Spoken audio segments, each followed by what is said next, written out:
Handcuffs cracked against bone as Officer Mills slammed attorney Renee Washington onto her car hood. Her internal misconduct case number 437 files scattering at their feet. Suspicious behavior, he sneered, blind to the FBI surveillance van broadcasting his corruption live. Her red cap, stained with blood and defiance, flashed under patrol lights as Mills reached for his taser. He never noticed the Capitol Hill security badge in her pocket. By dawn, this body cam footage would bury Mills' career and expose the 27 cops on Renee's secret witness list. Renee Washington stepped out of the private club, the night air crisp against her skin. The meeting had run late, but she was satisfied. Deals were made, strategies were set. She had navigated the evening with precision, the way she always did. She adjusted the strap of her leather bag and headed toward her car parked under a dim streetlight. Her black sedan gleamed against the pavement, the reflection of city lights dancing on its surface. She didn't notice the patrol car at first, but Mills did. He had been watching from a distance, parked just a block away, scanning the area for anything, or anyone, that didn't belong. His fingers drummed against the steering wheel, eyes narrowing the moment she came into view. The red cap perched on her head caught his attention first, not because of what it meant, but because of who was wearing it. A black woman, well-dressed, moving with confidence, walking alone in a wealthy neighborhood at this hour. That combination, it set off something ugly inside him. She doesn't belong here. His mind filled in the blanks before he even had a reason to. Maybe she was sneaking into the club. Maybe she was someone's assistant, stealing from a car. Maybe she was here to meet a man who wasn't her husband. None of these thoughts had basis, but they didn't need to. His hand hovered over his patrol lights. Should he stop her? There was no call, no crime, no reason. But still, his grip tightened around the gear shift. Renee reached her car and opened the door. The motion was fluid, natural, until she noticed it. The glow of headlights behind her. She froze. A second later, red and blue lights flooded the parking lot. The air shifted. The quiet moment was shattered. She turned, slow and steady. The patrol car had moved in behind her. She knew this script. She had seen it play out before. But tonight, she wasn't watching from the outside. Tonight, she was the target. Mills stepped out, hand already resting on his holster. He took his time approaching, making sure every step echoed against the pavement. Renee didn't react, didn't move. This wasn't fear. This was calculation, because Mills thought he had the upper hand. But what he didn't know, he had just made the biggest mistake of his career. Mills stopped just short of her driver's side door, his shadow stretching across the pavement. He didn't speak right away. He let the flashing lights do the talking first. Let the moment stretch. Let the pressure sink in. Renee stood tall, unfazed. She wouldn't give him the reaction he wanted. Finally, his voice cut through the silence. License and registration. Flat, cold, no explanation, just authority. Renee tilted her head slightly, measuring him. No greeting, no reason for the stop. Straight to demands. She moved slowly, reaching for her bag, making sure every movement was deliberate. Mills watched her hands carefully, not because he was worried, because he was waiting for a reason to escalate. She pulled out her wallet, her fingers steady as she slid her license free. Then she reached into the glove compartment for the registration, moving at a controlled pace. She handed them over. Mills barely glanced at the documents before flicking his eyes back to her. Step out of the car. The words came sharp, too fast. Renee narrowed her gaze. Is there a reason for this? Mills' jaw twitched. He hadn't expected her to question him. She was supposed to comply, not challenge. Step out of the car, he repeated, voice harder. She didn't move, not out of defiance, out of calculation. She had been in situations like this before. She knew the game. The wrong move could turn deadly. She needed to be smart. She inhaled deeply, forcing her heartbeat to slow, then unbuckled her seatbelt. When she stepped out, she made a point to stand tall, to keep her shoulders back, to not shrink. Mills didn't like that. His fingers tensed against his belt, the weight of his holster just inches away. Turn around, hands where I can see them. Renee's blood ran cold. She had complied. She had done nothing wrong. But this wasn't about law. It was about power. And Mills wasn't done showing who had it. She turned, slow and measured. His hand landed on her shoulder, rough, unnecessary. He guided her toward the back of the car, positioning her under the glow of the flashing lights, a stage for his authority. Suspicious behavior, he muttered. 2 words, that's all it took. That's all he needed. Renee exhaled slowly, because this wasn't just a stop anymore. This was a game of survival. Renee felt the weight of Mills' stare as he positioned himself between her and her car. His breath was even, controlled. He was enjoying this. She had been through this before, seen this play out in courtrooms and news reports. But tonight, she wasn't a witness. She was the target. His voice cut through the thick silence. "What's in the bag?" Her jaw tightened. He knew he had no right to ask. "My personal belongings." He didn't care about her answer. Before she could react, he reached down and grabbed it. Her stomach flipped as she felt the strap slip from her shoulder, the leather folding in his grip. "You don't have permission to search that." Her voice was steady, controlled. Mills didn't even glance at her. He didn't need permission. He had power. With an impatient tug, he yanked the zipper open. Papers tumbled out onto the pavement. Confidential legal documents. Mills' smirk vanished. He stooped down, picking up a folder, flipping it open. The glow from his cruiser's lights illuminated the bold title on the first page. Internal Police Misconduct Review. His fingers clenched around the paper. Renee saw the moment realization hit. She wasn't just some woman in the wrong place at the wrong time. She wasn't just a lawyer. She was a direct threat to men like him. The air around them shifted.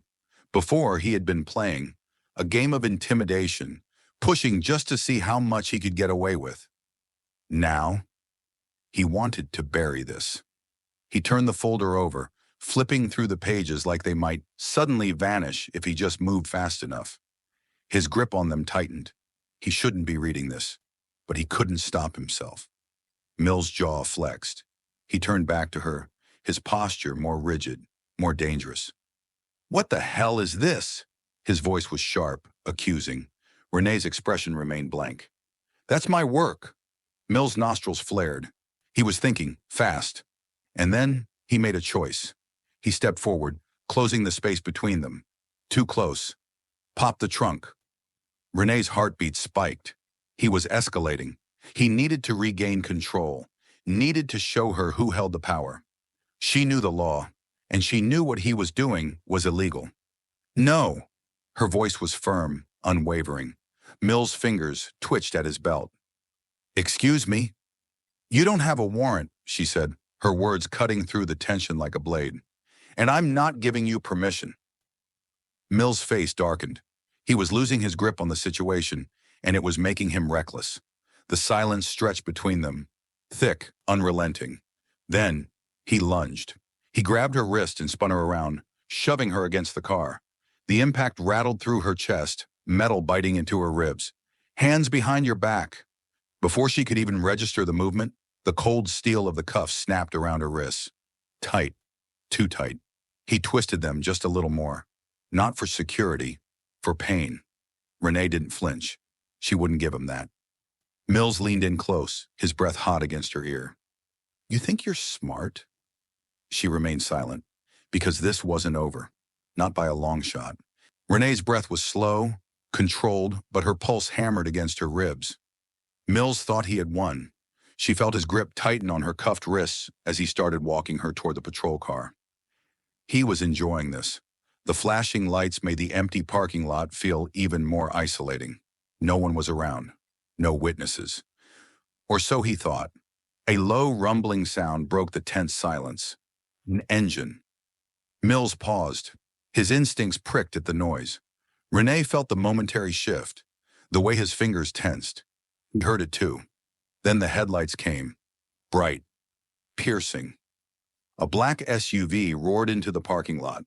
Tires screeched against the pavement as it came to a sudden stop just feet away. Mills turned, his face twisting into a scowl. The doors swung open. 2 men stepped out. Sharp suits, unshaken expressions. They moved with confidence, purpose. They weren't just here by chance. Mills' grip on Renee tightened further. His stomach turned, but his face remained hard. "What the hell is this?" His voice came out low, offensive. The taller of the two men adjusted his jacket. "That's our colleague." Mills blinked. "Colleague?" His eyes flicked between them. These weren't just bystanders. They had authority, a presence. The second man, slightly older, with sharp gray eyes, took a step forward. "What's going on here, officer?" His tone was even, measured, but laced with something dangerous. A warning. Mills squared his shoulders, trying to regain control. He didn't like this. Didn't like being questioned. He turned his body slightly, angling himself so his holster was just barely visible. A silent reminder of who had the authority here. "This is a police matter. Step back." Neither man moved. Instead, the taller one reached into his pocket, pulled out his phone, and lifted it just enough to be seen. The camera was already recording. Mill's stomach twisted. Now there were witnesses. His jaw clenched. His hand twitched near his belt. He needed control back. Fast. "Why is she in cuffs?" The older man's voice came again, sharper this time. Mills swallowed. His mind spun for a response. Nothing about this had gone how he wanted. He needed to shut this down. His hand shot up to his radio. "Dispatch, I need backup. Possible obstruction, possible threat." Renee's pulse spiked. He was lying. This wasn't about procedure anymore. This was about silencing her. The radio crackled. "Unit 14, backup en route." Mills's smirk returned. His confidence came surging back. The power shift had been temporary. Now he was taking it back. Renee met his eyes, her expression calm. Too calm. She wasn't worried. Mills's smirk faltered. Something was wrong. Then another car pulled in. A different kind of backup. A black sedan this time. No sirens, no lights. But Mills felt the shift immediately. The driver's door swung open. And then he saw him. Tall, unshaken, metals gleaming under the glow of the parking lot lights. A man who didn't need a uniform to radiate authority. General Marcus Washington had arrived, and Mills had just made the biggest mistake of his career. Mills's stomach dropped the second he saw the man step out of the black sedan. The rigid stance, the controlled posture, the gleaming metals catching the light. General Marcus Washington. Mills had seen him before, on TV, in newspapers, at official events. He wasn't just a man. He was a name, a reputation, a walking warning. Mill's fingers flexed against Renee's arm. He couldn't let go. Not now, not in front of an audience. But for the first time that night, he felt power slipping from his hands. Marcus didn't speak immediately. He didn't have to. His presence was enough. He walked forward with deliberate precision, not rushing, not reacting, just moving with the weight of someone who knew how to command a room without saying a word. The silence around them grew thick.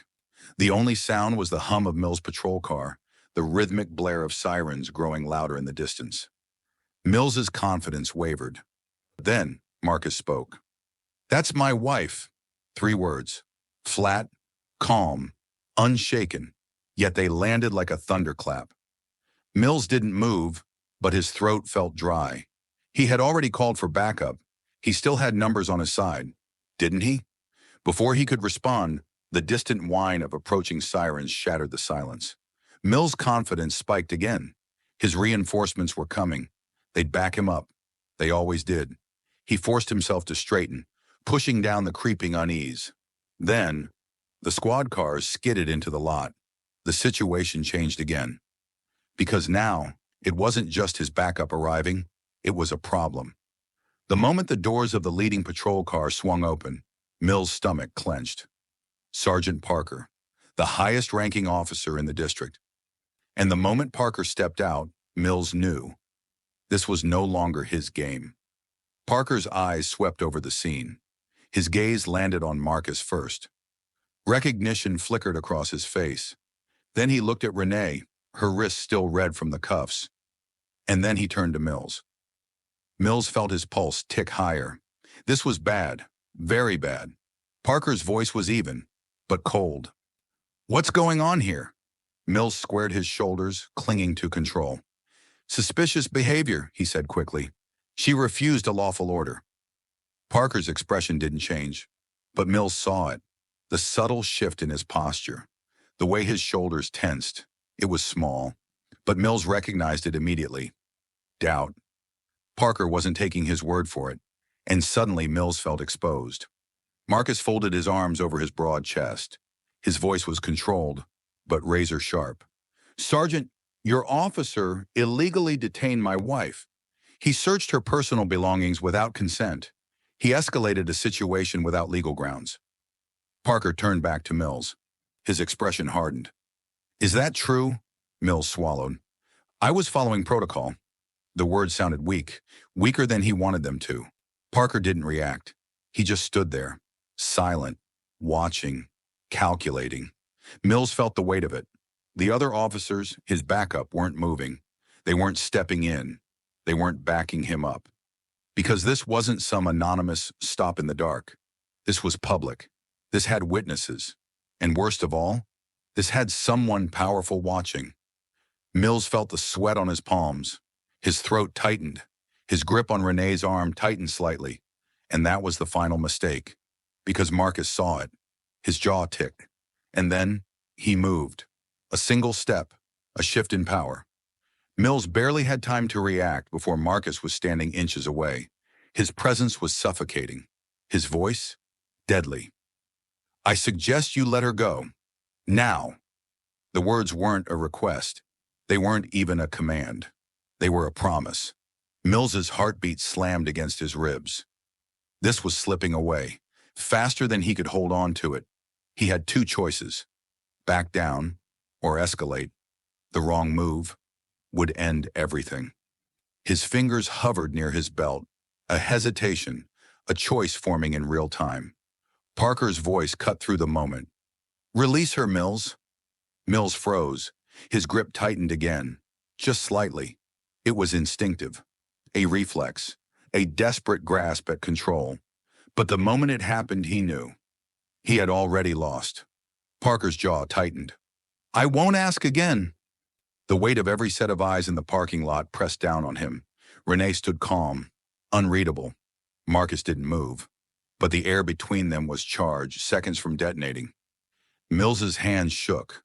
The sweat at the base of his neck was cold. Slowly he reached for his keys. The handcuffs clicked. Renee exhaled, bringing her arms forward, rubbing the red marks on her wrists. She didn't speak, didn't gloat, didn't react. She just watched, like she already knew. This wasn't over, not by a long shot. The night air felt thicker, suffocating in its silence. The flashing lights of the squad cars bathed the parking lot in harsh red and blue, casting long shadows that stretched across the pavement. Mills's fingers twitched at his sides. His grip had loosened on Renee, but his pride hadn't. He had already lost control. And now, he was desperate to get it back. Marcus stood tall, his shoulders squared, arms crossed over his chest. His presence was an immovable force. He didn't flinch, didn't raise his voice, didn't even blink. But his presence alone was enough to command the entire parking lot. The power shift had already happened. Mills just didn't want to accept it. Sergeant Parker took a slow step forward, his patience running thin. His voice came out low, steady, a final warning. "Stand down, Mills." Mills' jaw tightened. His fingers flexed. He didn't move. Not forward, not back. He just stood there, frozen between two choices: escalate or surrender. His heartbeat pounded against his ribs as he scanned the scene. He still had his uniform, his badge, his gun. He still had power. Didn't he?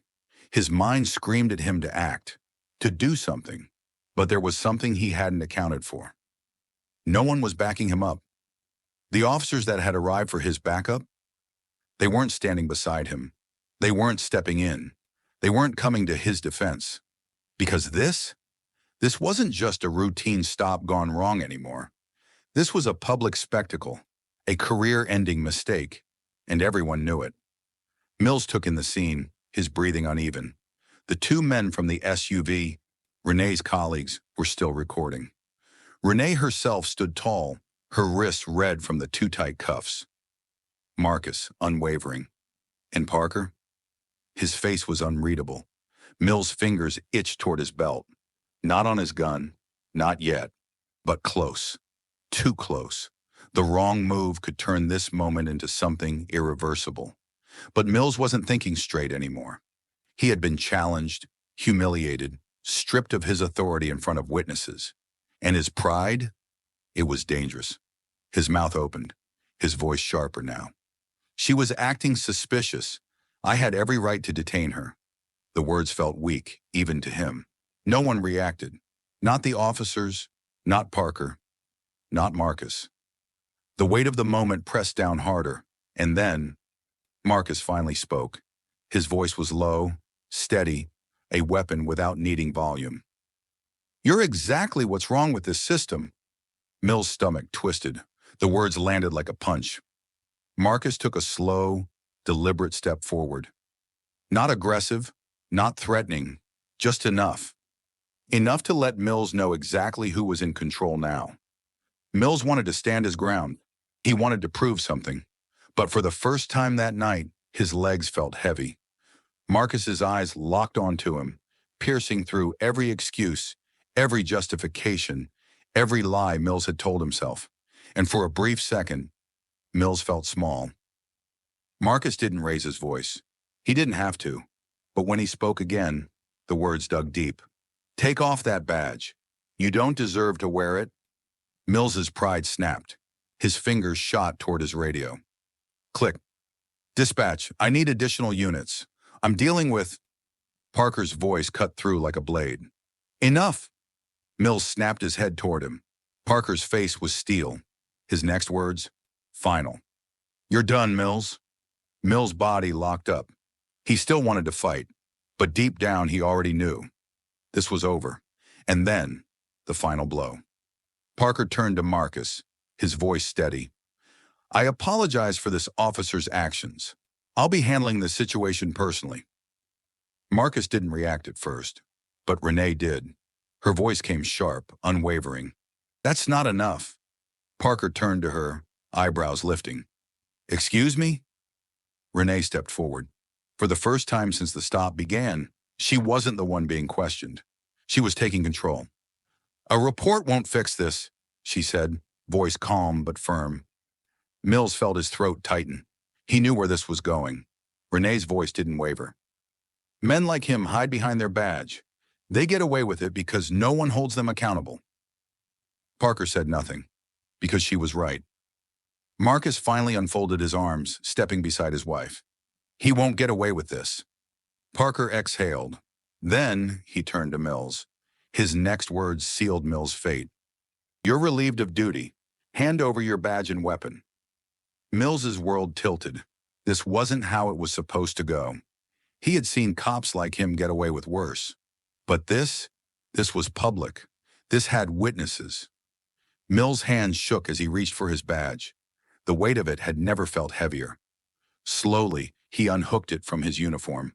The final click echoed in the silence. He placed it in Parker's outstretched hand.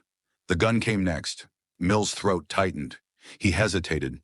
Then, he unholstered it. The moment it left his grip, the reality crashed down on him. This was the end. Marcus turned back to Renee. His voice was softer now. "Are you okay?" Renee looked down at her wrists, the red marks still there. But she didn't answer. She didn't need to, because this wasn't over. Not by a long shot. And Mills? He finally understood. He had lost everything. Mills stood frozen. The parking lot was still bathed in the harsh red and blue glow of the squad cars. But now the lights didn't feel like they were flashing for him. They felt like a spotlight, and he was the man at the center of a very public downfall. His badge was gone. His gun was gone. And still his body refused to move. Every instinct screamed at him to fight back, to do something to claw his way out of this. But there was nothing left to grab onto. This was over, and everyone here knew it. The silence was suffocating. The officers who had arrived for backup, not one of them spoke. They weren't looking at him like a fellow cop anymore. They were looking at him like a man who had already lost, like a man who had dug his own grave and was now waiting to fall into it. Parker tucked Mills' badge and gun into an evidence bag, his movements sharp and methodical. Mills clenched his fists. His stomach churned. His throat felt like it was closing. He could feel the cameras still recording. Renee's colleagues never lowered their phones. The footage would be everywhere. His name would be smeared across every news outlet, every article, every social media post. Former officer Derek Mills. That would be his identity now. Not a respected cop, not a man with authority, just another disgrace. His breath came sharp and uneven. He turned, eyes flicking toward Marcus and Renee, the two people who had stripped everything from him. Renee stood tall, her expression calm, not smug, not triumphant, just steady, like she already knew this was inevitable, like she had known from the moment the stop began that he would be the one in cuffs by the end of the night. Marcus's arms remained crossed over his chest. His gaze was unshaken, unmoved. And that infuriated Mills more than anything else. His voice came out raw, strangled by his own anger. "You think you won?" Marcus tilted his head slightly, not in amusement, not in surprise, just measuring him. Mills hated that he still felt small in front of this man. Marcus's response was quiet, dangerously quiet. "I didn't have to win." Mills's pulse spiked. Marcus held his stare, and then, with the finality of a man who had already seen the ending of this story, "You lost all on your own." Mills's stomach twisted. He wanted to fight back, to fire off a response, to grab at any last shred of power he had left. But there was nothing left to say. The truth of Marcus's words hung heavy in the air. Mills felt his fingers shake at his sides. This wasn't supposed to happen. This wasn't how this was supposed to go. He turned back to Parker, his last attempt at salvaging himself. "You know how this looks." His voice came out forced, desperate. "This is bad for all of us." Parker didn't even blink. His next words sealed Mills's fate. "Turn in your uniform first thing in the morning." The final blow, Mills's entire body locked up. This was real. This was happening. He had spent years getting away with everything. And now, it was all over in a single night. His mind raced through the fallout. Would they fire him immediately? Would there be charges? Would this be the moment his name became a stain on every report, every case, every precinct that had ever protected men like him? The weight of it pressed against his chest. The silence stretched. And then Renee spoke. Her voice was calm, steady, unshaken. "This isn't over." The words made Mill's blood run cold. He turned toward her. Her wrists were still red from the cuffs, but she held herself with a confidence that sent a fresh wave of dread through him. She wasn't just talking about him. She was talking about all of them. Parker shifted slightly. Even he felt it. Renee's voice never wavered. "A report won't fix this." Parker's brows furrowed. "Excuse me?" Renee took a step forward. She wasn't asking for anything now. She was making a statement. Men like him hide behind their badge, and they get away with it because no one holds them accountable. Mill's stomach tightened. His mouth opened, but nothing came out, because he knew she was right. And worst of all, so did Parker. Marcus finally moved, stepping beside his wife. His voice was low, measured. "This goes beyond one cop." His eyes locked onto Parker's. "You know that." Parker exhaled sharply, rubbing his temple. He did know. And that was a problem. Mills felt the walls closing in. If she went after the department, if she exposed the entire system, he wouldn't be the only one going down. Parker sighed, then finally nodded. "We'll talk." It was reluctant. A crack in the door. A door that Renee Washington was about to kick wide open. But Mills, he was already gone. He had lost his badge, his weapon, his authority. And now, as the parking lot filled with the echoes of a battle that would be fought far beyond tonight, he had lost his identity. Marcus turned back to Renee, his voice softer now. "Are you okay?" Renee looked down at her wrist, the red marks still there. But she didn't answer. She didn't need to. Because this wasn't over, not by a long shot. And Mills, he finally understood. He had lost everything. The night ended, but the storm was just beginning. By the time Renee and Marcus walked into their home, the world had already seen everything. The video, the entire humiliation of Derek Mills, had gone viral. Renee set her bag on the kitchen table, barely noticing Marcus as he placed a hot cup of coffee in front of her. She was glued to the screen of her laptop. The headlines flooded every major news outlet. Breaking: Officer Derek Mills relieved of duty after viral arrest controversy. High-ranking general intervenes in unlawful police stop. Cop loses badge on the spot. Civil rights attorney Renee Washington takes stand against police misconduct. What happens next? Marcus leaned against the counter, arms crossed. The news anchor's voice echoed through the TV, sharp and urgent. Tonight, public outrage grows after footage of Officer Derek Mills' unlawful detainment of civil rights attorney Renee Washington spreads across social media. The incident, de-escalated by General Marcus Washington, raises larger questions about unchecked police misconduct and the accountability of law enforcement agencies. Renee exhaled, gripping the coffee mug between her hands. Her phone wouldn't stop buzzing. Text messages, missed calls, emails. Her entire world was on fire, and she was ready to burn down everything in her path. She turned the laptop toward Marcus. This doesn't stop at a viral video. Marcus didn't blink. You're filing charges. Renee met his gaze. I'm dismantling the system that lets men like him exist. Marcus smirked. I was hoping you'd say that. By morning, the situation exploded. News crews gathered outside their home. Protesters lined the police station, holding signs demanding change. And inside the department, panic had set in. Derek Mills was officially fired. But the department? They weren't celebrating. They were scrambling. They knew this was bigger than one officer. Then the unexpected happened. Renee's phone rang. She didn't recognize the number. But when she answered, the voice on the other end was familiar. Sergeant Parker. His tone was tight, uneasy. We need to talk. Renee let the silence stretch. About? Parker exhaled. The department is reviewing policies. We're making changes. Renee's fingers tapped the table. You're not making changes. You're reacting to pressure. Parker hesitated. We're willing to sit down, discuss reforms. Renee smiled, but there was no humor in it. That's not good enough. Parker sighed. What do you want? Her voice didn't waver. Full transparency, mandatory body cams, independent investigations into police misconduct, and I want every case Mills was involved in reviewed, publicly. Parker didn't answer right away, because he knew she wasn't backing down. Finally, he said, You're asking for a lot. Renee leaned back. I'm asking for justice. The legal battle began immediately. Renee wasn't just filing charges against Mills. She was going after the system that protected him. The protest grew larger. Crowds chanted outside the police department, holding signs that read, No more bad cops. Justice for Renee. End police protection for criminals. National leaders spoke out. Public figures weighed in. The footage of Mills' arrest had become more than just a scandal. It had become a movement. And Mills? His name was ruined. Reporters waited outside his house, shoving microphones in his face. Do you regret what happened?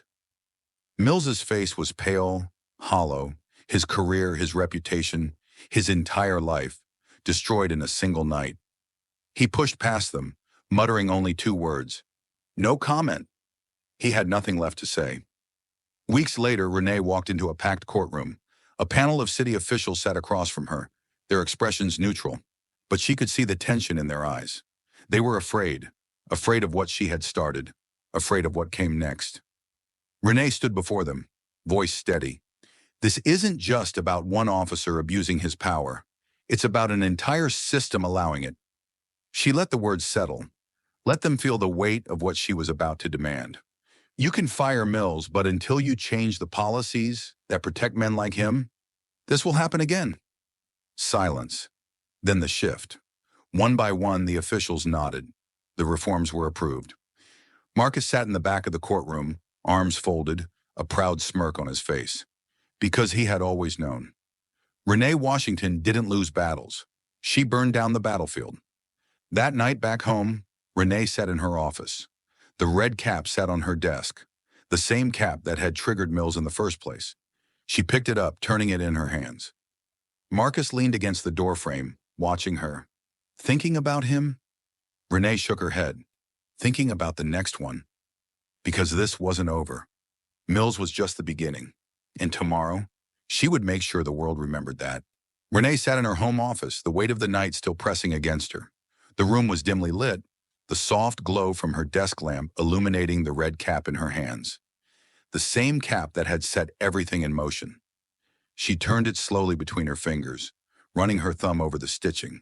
It was just fabric, just a hat, and yet it had been enough to make Mills see her as a threat. Marcus leaned against the doorframe, watching her carefully. "You okay?" Renee didn't answer right away. Instead, she placed the cap down on her desk, smoothing out the wrinkles. "Funny, isn't it?" she said finally. "How something this small can expose everything wrong with the system?" Marcus stepped closer, crossing his arms. "It wasn't the hat, Renee." She looked up at him. His gaze was steady, unwavering. "It was you." The words settled over her, grounding her in a way she hadn't expected. Marcus nodded toward her laptop. "What's next?" Renee exhaled, leaning back in her chair. "They think firing Mills is enough, that this will all die down." Marcus arched an eyebrow. "And?" Renee's lips curled into a small, knowing smile. "They're wrong." She reached for her laptop, flipping the screen toward him. The webpage was open. Headlines, articles, reports, a list of names, corrupt officers, uninvestigated misconduct, patterns of abuse. Marcus scanned the screen, his expression darkening. "You're going after them?" Renee nodded. "All of them. The ones who thought they were untouchable, the ones who protected Mills, the ones who would replace him if she didn't act." "I'm done waiting for accountability," Marcus smirked. "You're going to make a lot of enemies." Renee didn't flinch. She welcomed it. Enemies meant she was doing something right. She picked up the red cap one last time, staring at it. Then instead of putting it away, she placed it on the shelf behind her, not as a statement, not as a symbol, as a warning. Because this wasn't the end. This was the beginning of something much bigger. And the world? It wasn't ready for what came next. This wasn't just a story about one bad cop. This was about a broken system, and Renee Washington, she was about to dismantle it.